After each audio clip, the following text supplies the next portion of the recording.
Good morning, students. In previous lecture, we have learned about solid state detectors. Okay, and today we are going to know about Bohr's theory. So before going to know about Bohr's theory, once again we recall about solid state detectors. Okay, in previous lecture, we have learned about solid state detectors. We have learned about solid state detectors.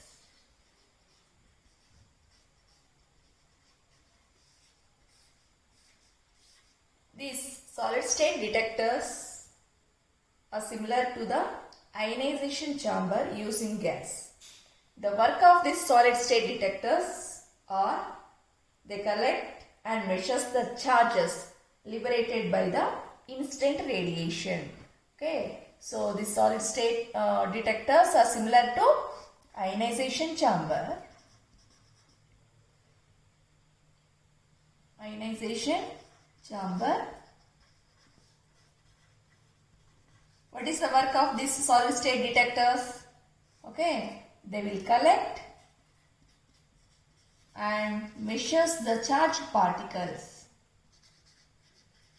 Collect and measures the charges, charged particles liberated by incident radiation. Liberated by incident radiation.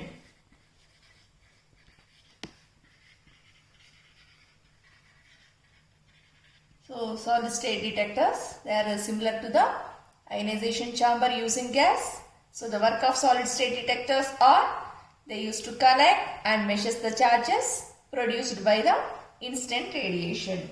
Now, anyhow, these solid state detectors have great advantages over ionization chamber, because in ionization chamber using gas, in that ionization chamber we have considered the gas, okay, for detection of gamma radiation, whereas here when compared to main difference between the solid state detectors and ionization chamber, this is solid state detectors have advantages, more advantages when compared to ionization chamber. So if you consider solids, okay, all the particles in the solid are bound together and it tends, that means the density of solids is more when compared to gases. So here the penetration power can be stopped by the solid state detectors when compared to gases. So the first one is, because of the greater density of solids compared to gases, they have much greater stopping power for instant radiation. Okay, that means this implies that even for penetrating radiation like gamma rays, solid state detectors can be used. So when compared to gases, the solid state detectors have the more or greater stopping power, because this in solids the particles are tightly bound, whereas in gases the particles, the molecules or gas molecules are rarely present. So solids exhibits greater stopping power when compared to gases. So this is one of the advantage of solid state lasers over ionization chamber. Then coming to second point, the energy required for the production of ion pair for the solids or for semiconductors is less when compared to the gaseous state. Okay, so for the production of ion pair, the first one is solids exhibits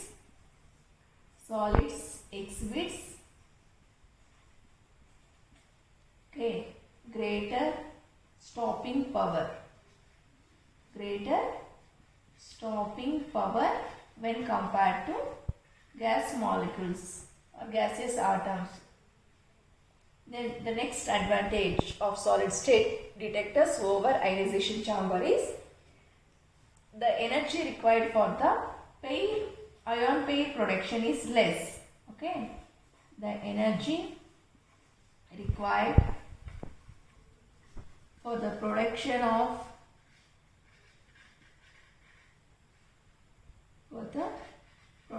ion pair. The energy required for the solids,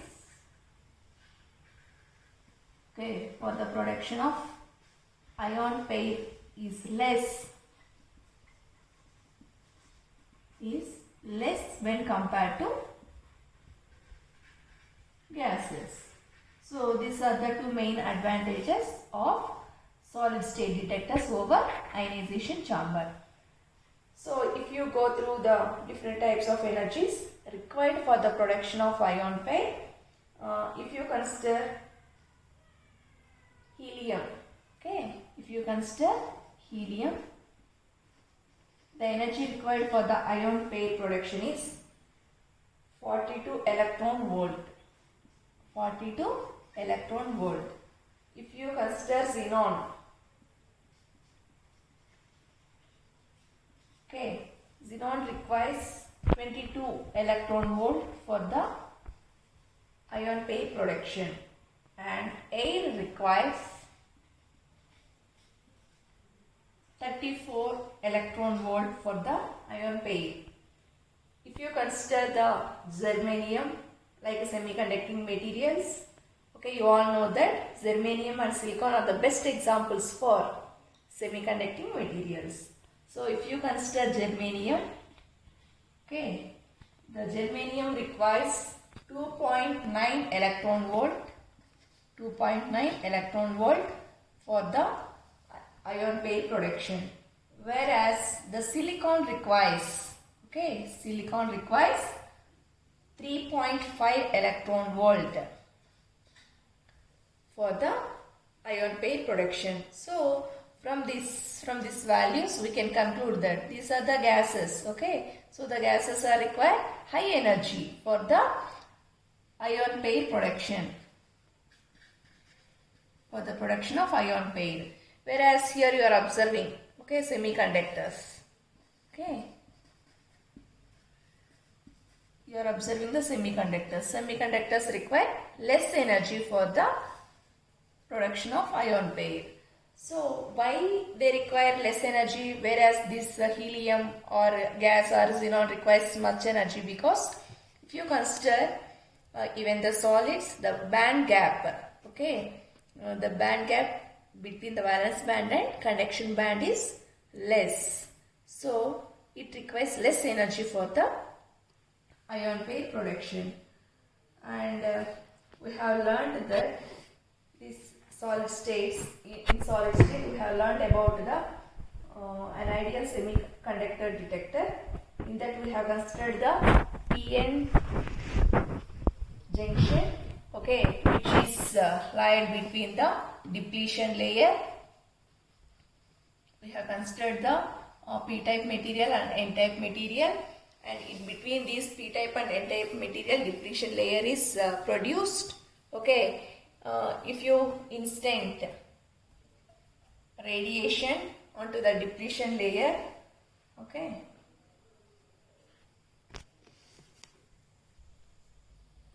when ionizing radiation enters the depletion layer, okay, then it produces electron hole pair, okay, electron hole pairs are produced when incident radiation falls on the depletion layer. Now, because of the smaller value of energy compared to the gases, many more ion pairs are produced in the depletion layer, resulting in the highly improved resolution.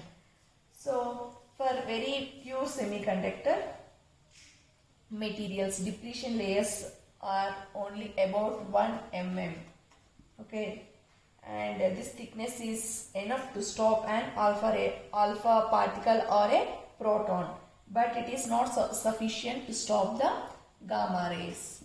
So, in order to overcome this problem, a new technique was introduced which is known as lithium drifting, okay. So, in order to stop the gamma rays, okay, this 1 mm depletion layer is enough to stop alpha particle and proton particles, whereas this thickness is not enough to stop the gamma rays.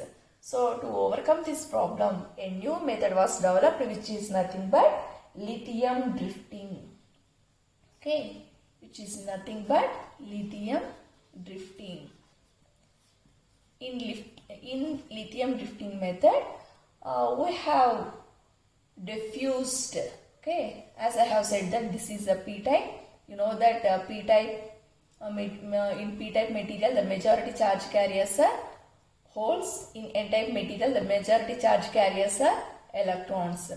So in lithium drifting method, okay, the lithium atoms are diffused onto the surface of p-type material.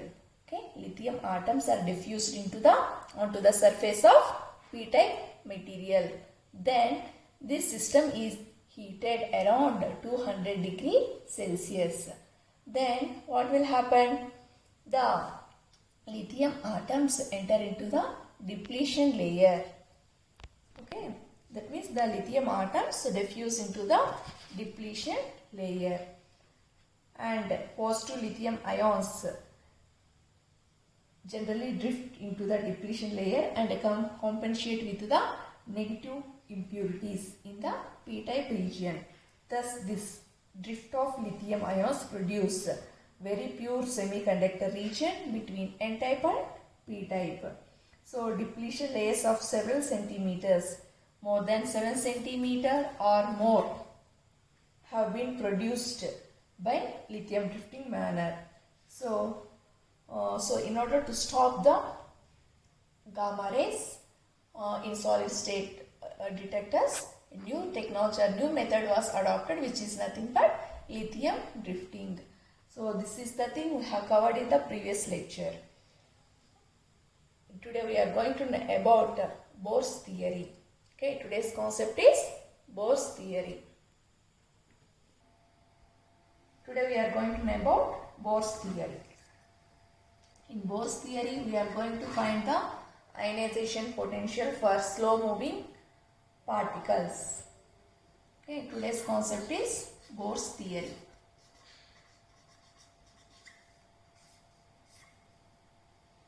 In this topic, initially we are going to consider the charged particle. Okay, in Bohr's theory, we are going to consider the charged particle which is represented with Ze. Okay, this is the charged particle.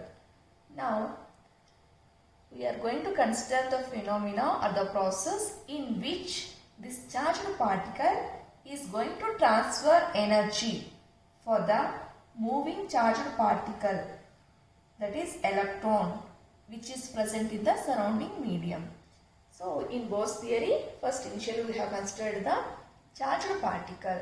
This charged particle is going to transfer energy for the electron. Okay, for the electron which is present in its surrounding. So coming to diagram, let Ze be the charged particle and it is going to transfer energy for the electron. Okay, now and assume this charged particle is moving with velocity v along the x-axis.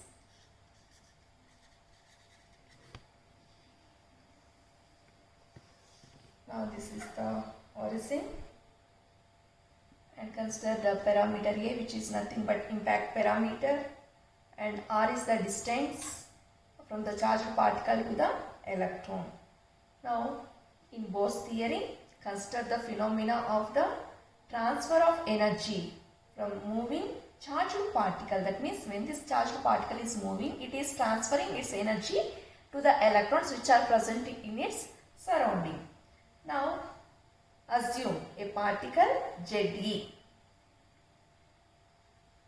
moving with velocity v along the x-axis. Now you assume that the closest distance of approach to a stationary electron is A. Here the electron is stationary, it is at rest position. Only the charged particle is moving. while the charged particle is moving, okay, then it is transferring energy to the electrons which is present in its surrounding. Now, you assume the closest distance or closest path from the stationary electron is A, and this A is nothing but impact parameter. Impact parameter. I think everybody clear? Here in Bohr's theory, what we have considered? We have considered the process or the phenomena in which the transfer of energy, okay, taking place from the moving charged particle Ze to the electrons which are present in the surroundings. Now, initially we have considered the charged particle. Here the charged particle is represented with Ze, and assume that this charged particle is moving along the x-axis with velocity v. Now we are going to consider the closest distance, okay, of approach to a stationary electron is represented with A. This A is nothing but impact parameter. Now you assume, while, as I have said that while it is moving, it is transferring some energy. Now first initially we are going to consider the transfer of momentum to the electron. Okay, initially I am going to consider the transfer of momentum from the charged particle to the electron. Now this can be represented by the equation P is equal to integral minus infinity to plus infinity. Okay, so first we are going to consider the transfer of momentum. Transfer of momentum, you know that momentum is represented with P. The transfer of momentum P to the electron is given by the equation P is equal to integral minus infinity to plus infinity. Okay, you know that momentum is represented with P. Okay, while this charged particle is moving with a velocity v, okay, it has to transfer energy to the electrons which are present around it. Now first we are going to consider the parameter, that is momentum. Now the transfer of momentum from the charged particle to the electron is given by P is equal to integral minus infinity to plus infinity Ze square by 4 pi epsilon naught r square, okay, into sin theta dt. Sin theta into dt. Now consider this as equation number 1. That means the momentum equation is given by P is equal to integral minus infinity to plus infinity Ze square by 4 pi epsilon naught r square into sin theta into dt. Now here we are considering, here you are observing r. Here r is nothing but the distance of electron from the charged particle. Okay, r, here r is nothing but distance of an electron, distance of an electron from the charged particle Ze, from the charged particle Ze. Okay, this is this distance. Okay, now at any instant t, it can be expressed as sin theta is equal to A by R. Okay, and cot theta is equal to X by A. Now from this equation, you find the value of X? Yes, by cross multiplication X is equal to A cot theta. Here cot theta. A cot theta. Now from this sin theta is equal to A by R. Now squaring on both sides. Okay, square on both sides. What you will get? Sin square theta is equal to A square by R square. So from this, can you find the value of 1 by R square? Yes, we can. So this can be also written as 1 by R square is equal to, just I have sent this A square to the LHS side. So what you will get? 1 by R square is equal to sine square theta by a square. Okay. So now we are going to consider the distance. Okay. The distance is represented with x and it is defined as v into t. At present we are going to consider a distance. So here distance is represented with x. Okay. So distance is represented with x. So it is going to define velocity into time. Now find the value of t from this equation. Yes, we can. T is equal to x by v. Okay, so from this x is equal to v into t. From this, can you find the value of t? Yes, x by v. Now, you know the value of x. Okay, what is x value? A cot theta. So just I am going to substitute x and v value. So what you will get? Therefore, t is equal to, as you know that x is equal to a cot theta by v. Or you can write it as a by v into cot theta. Okay, t is equal to a by v into cot theta. Now, if you differentiate this equation, okay, so I am going to differentiate this equation.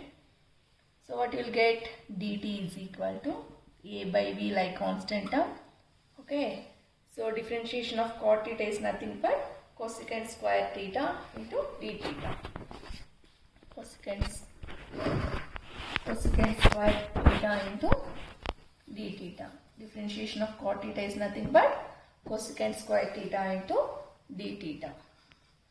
Now I am going to substitute this 1 by r square is equal to sine square theta by a square is there, no? This you consider equation 2 and this as equation number 3. Now I am going to substitute equation 2 and 3 in equation number 1. Okay, that is substituting equation 2 and 3. Substituting equation 2 and 3 in 1. Substituting equation 2 and 3 in equation 1. So what is equation 1?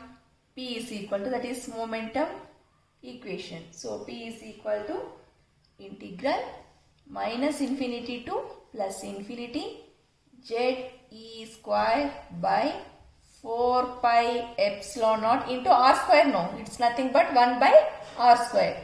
What is the value of 1 by r square value? Sine square theta by a square. Okay, so this is the value of 1 by r square into sine theta like that only. What is d theta value? A by v cosecant square theta into d theta. Cosecant square theta into d theta. So by substituting 1 by r square value and d theta value in equation 1, we got this equation. Now from this,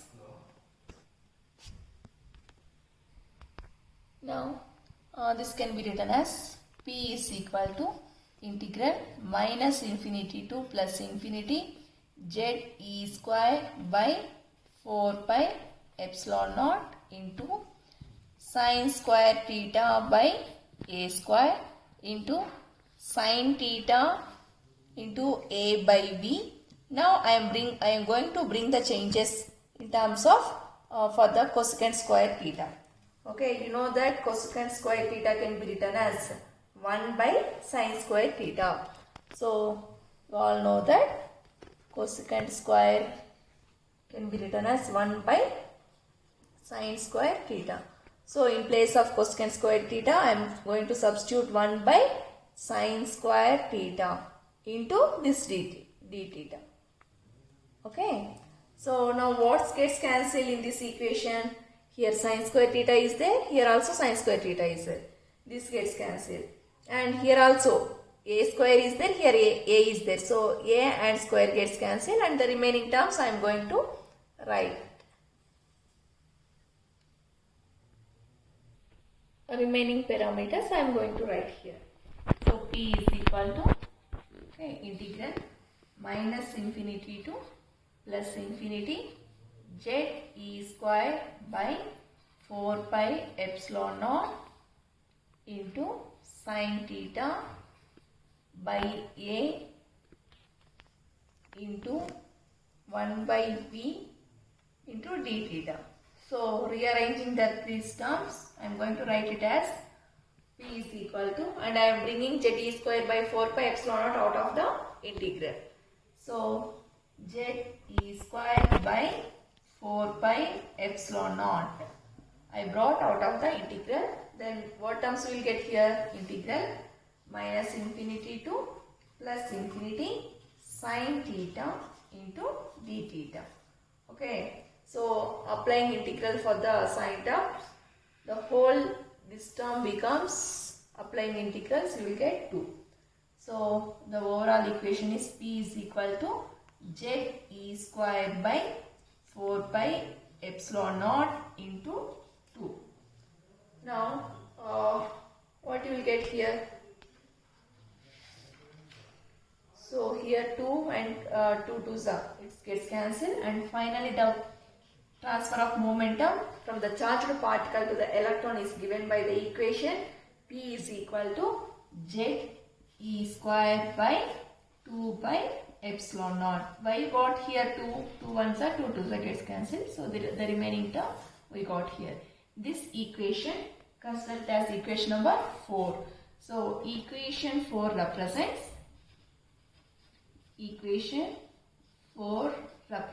the transfer of momentum,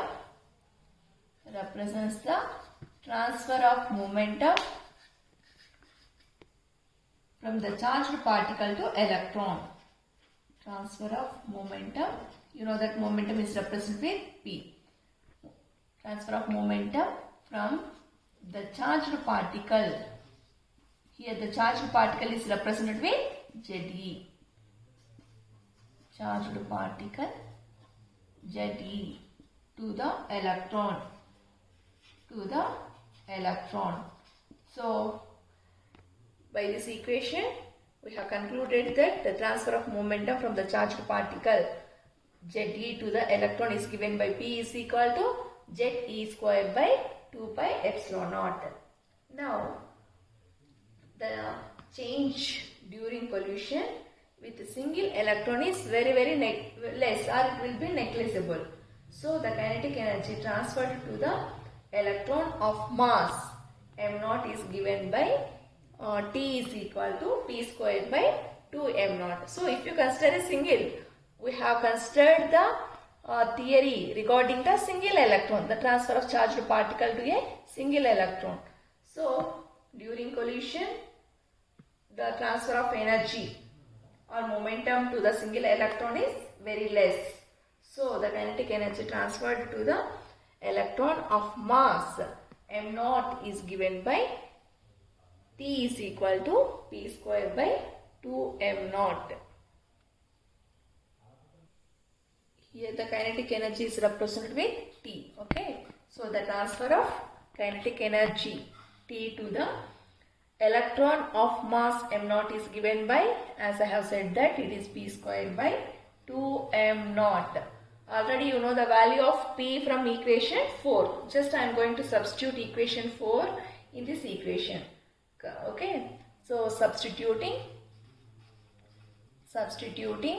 equation 4 in the above equation.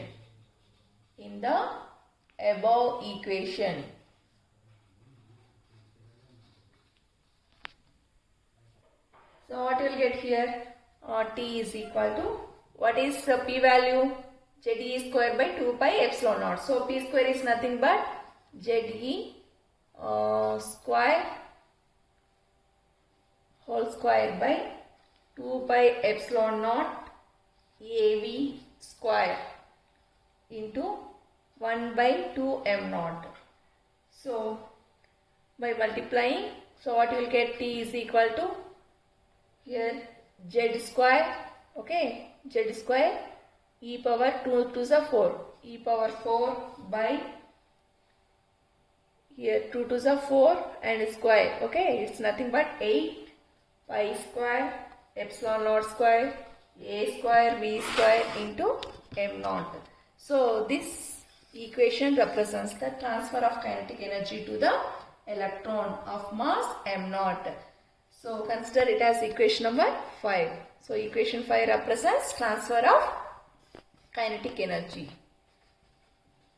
Transfer of kinetic energy to the electron of mass m naught. The continuation of this part can be carried out in the next lecture. Thank you.